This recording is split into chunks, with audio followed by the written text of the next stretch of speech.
You talk about guys all drugged up, guys acting like idiots. All you do is spread around bad news. And at the same breath, you profess to be fans of the business. You know what you guys are? You know what you guys are? You're rats. That's all. You're ring rats. And if there's one individual who knows what Stryker's Peachy looks like, it's probably that guy Ryan Clark. Because if he hasn't seen it, he desperately wants to see it. There's nothing worse than having ring rats run internet wrestling websites. Let me just say this. If anybody spreads any bad news about me, I'll find my way to where you are. I'll find myself, and I'll find you, because I know where to look.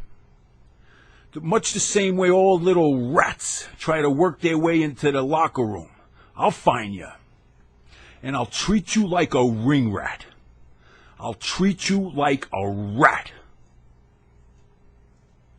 I'm not a young kid. I'm an old man. But you know something?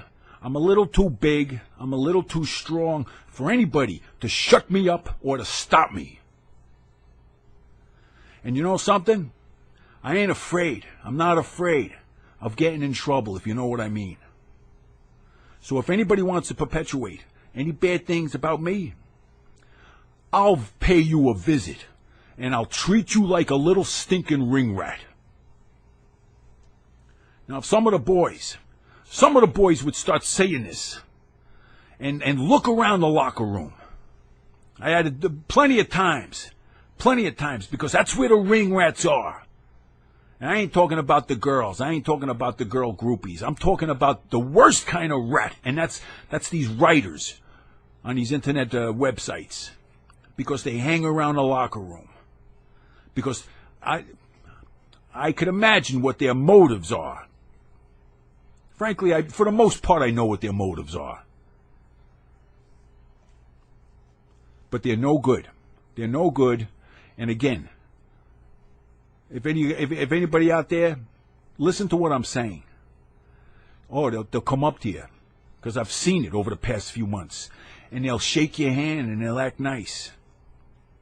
But you're talking about low-level people, people who have no talent, people who are desperate, and people who are just looking to put themselves over. That's what it comes down to. They really don't care about the business. They care about their own image or their own perversions. Matt Stryker, like I said, I don't know you, but all I know is Johnny told me you're a hard-working guy, and I believe Johnny. You look like a hard-working guy. And whether or not this happened, to me, it's nothing. It's nothing. I know WWE's PG and all that kind of stuff.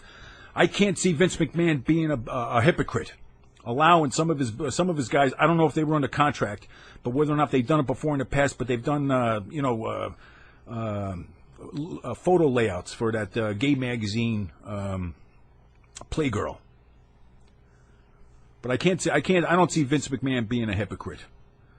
The one problem is that, unfortunately, McMahon has to deal with so many of these guys who come out of the independents, because that's where you got to get your start. And so many of these guys that get burned because they deal with douchebags on the independents. They deal with people that are just selfish. And they think they got to be the same way. And that's the bad part. That's the bad part. I know Vince knows about this, but he hasn't lived it. And it's unfortunate. I'll say this to you, McMahon. You know what you should do? Hire yourself more guys that played team sports. That's what I would recommend. Hire more guys that were involved with team sports, because you're going to find out that these guys intrinsically know what it is to be loyal. They're going to be upfront. They're going to be honest with you, and they know what it is to be loyal, because that's what happens when you get involved with guys who play football or baseball, basketball, anything. Even at whatever, if it's the high school or college wrestling team, get involved. You hire those guys. Stay away from these guys. The family guys, I know. If it's a wrestling guy and nepotism, his father, his grandfather were wrestlers. I'm not talking about those guys. Frankly, it's in their blood. But for the most part, a lot of these other guys hire guys that are team players, and they're going to be good guys. They're going to be good guys because they know what it is to be loyal. For some odd reason, there's too many guys out there that are just they're only concerned about themselves, and they don't look at the big picture. They don't understand the amount of time and effort it takes to promote somebody. And when you promote somebody, you want to use that person. You don't let it. You don't forget about them. A serious organization wouldn't do that unless you have people that are only thinking of themselves.